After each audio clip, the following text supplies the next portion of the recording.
Welcome to the debate. I want you to picture something for a second.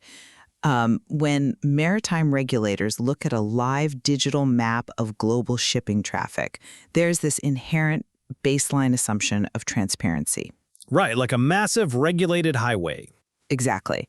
Every glowing blip on that screen represents a vessel broadcasting its name, its destination, its cargo, and implicitly its compliance with international law. But imagine if, suddenly, hundreds of the largest vehicles on that highway they started turning off their transponders. Painting over their license plates, basically. Yeah, vanishing into a fog of unverified paperwork. You are no longer looking at a transparent system at that point. You are looking at a deeply unpredictable and frankly hazardous shadow network. It is a striking image. And, it really captures the anxiety of Western regulators right now.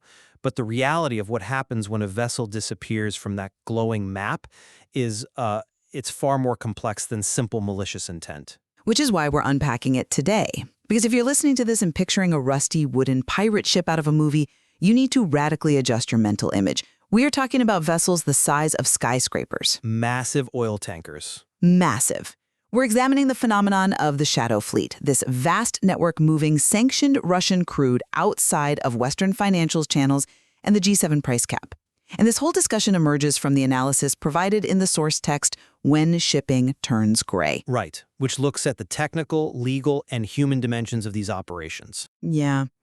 And the sheer scale is staggering. To give you an idea, Brookings identified 343 shadow fleet tankers in April 2025. But by October of that same year, tanker trackers listed 1,271 blacklisted vessels. That's a huge discrepancy. It is, because these ships actively try not to be counted.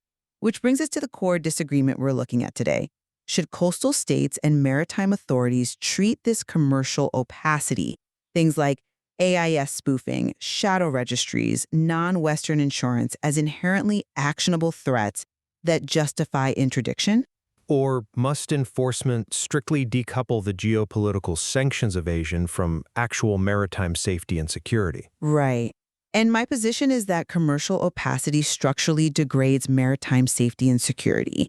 It justifies proactive state intervention because when trusted regulatory frameworks collapse, it inherently creates physical danger. And I take the opposing view. The shadow fleet is a geographical market response to sanctions. Criminalizing vessels for commercial opacity conflates political enforcement with technical seaworthiness, and it ultimately just punishes innocent seafarers. Well, let's dive into that. Because when Western banks, brokers, and insurers withdraw from a cargo, the entire commercial chain basically collapses.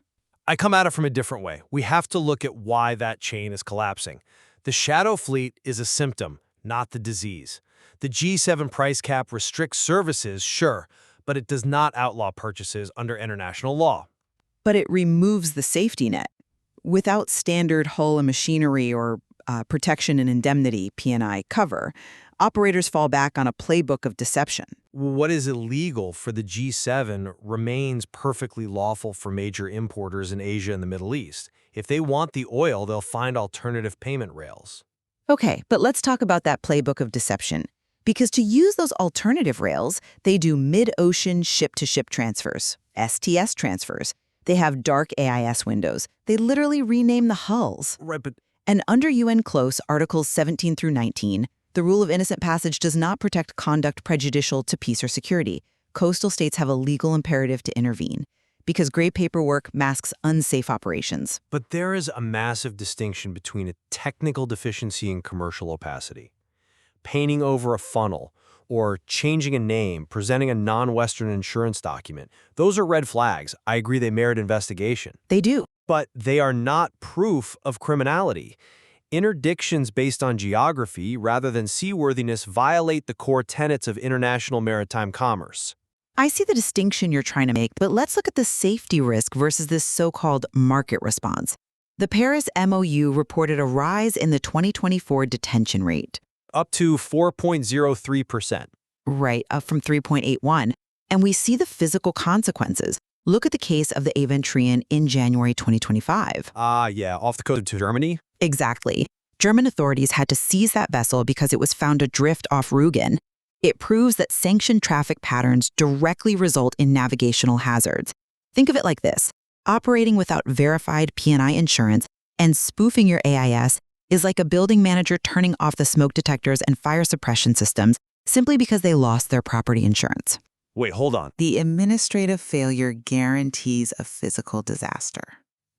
I'm sorry, but I just don't buy that. Let me tell you why. That analogy just doesn't work. The smoke detectors aren't turned off.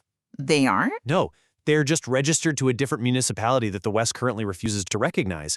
The engineering systems, the radar, the crew competency, those things aren't fundamentally broken just because the insurance is written in a different language. But if buyers insist on importing and the insurance isn't verifiable, who pays when something goes wrong? Well, instead of seizing ships, sensible policy requires building fast, interoperable technical mechanisms for ports to actually verify non-Western insurer solvency. You establish neutral third-party inspection hubs. You don't just seize a ship because its paperwork isn't from London. Okay, but we aren't just talking about a theoretical oil spill, right?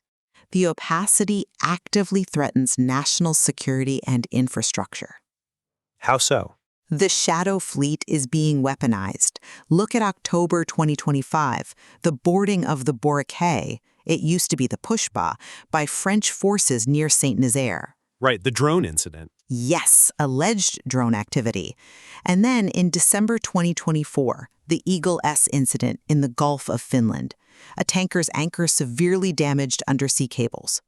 When ships go gray, they provide perfect cover for state-sponsored reconnaissance and infrastructure sabotage. Okay, I have to push back on the evidentiary standards there. The Eagle S prosecution was incredibly messy. It was complicated, yes. More than complicated. Finnish courts actually dismissed parts of the case. It highlights exactly how infrastructure incidents spiral into these jurisdictional traps. Ships drag anchors, it happens. Right. But I'm not convinced by that line of reasoning, because when a ship is intentionally spoofing its location, dragging an anchor over a critical subsea cable is no longer just an accident you can shrug off. But you still need admissible technical evidence, radar, imagery, telemetry, actual debris that holds up in court. Regarding the Boracay, intelligence must be paired with proof. Acting on suspicion in blacklists alone just destroys livelihoods without proving any actual intent. Well, speaking of livelihoods, let's talk about the human cost, because I acknowledge it is severe, but the blame belongs squarely on the operators and the existence of the shadow fleet itself. I mean, that's a compelling argument, but have you considered who actually pays the price of Western enforcement? The operators cut corners. They use older, poorly maintained tankers. That poses direct physical risks like leaks and fires. But the operators aren't the ones on the ship. No, they aren't. And when insurers deny claims over sanction busting, the owners just abandon the ship and the crew. That is the fault of the shadow fleet model. But it's the seafarers whose wages are lost when a ship is detained. It's the seafarers whose passports are retained. They face criminal investigations for paperwork deception they literally do not control. They are the ones turning off the AIS, though. Because their employers order them to. And even with BIMCO introducing contractual clauses against turning off AIS, it isn't enough. Policy has to target the enablers. The brokers and insurers? Yes!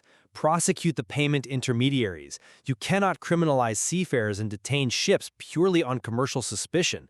It's fundamentally flawed. I hear you, but let me summarize my stance here.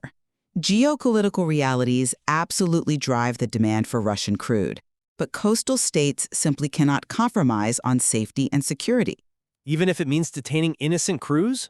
The intersection of unverified insurance, AIS dark periods, and incidents like the Eventin and the Boracay proves that commercial opacity is a material threat. It requires strict port state control and proactive interdiction to protect international waters. And I maintain that treating a predictable market response as a maritime crime wave is just bad policy. Ships have to be judged first by seaworthiness, crew safety, and cargo integrity, and only then by politics. Changing market incentives is the only durable solution.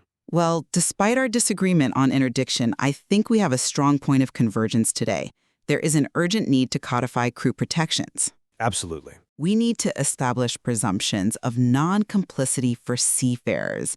They are caught in the middle of this. Yeah, the complexity of UN close in an era where law and legitimacy depend so heavily on geography is it's staggering. It is, and the source material offers even deeper operational insights into these alternative maritime ecosystems that we have yet to fully understand.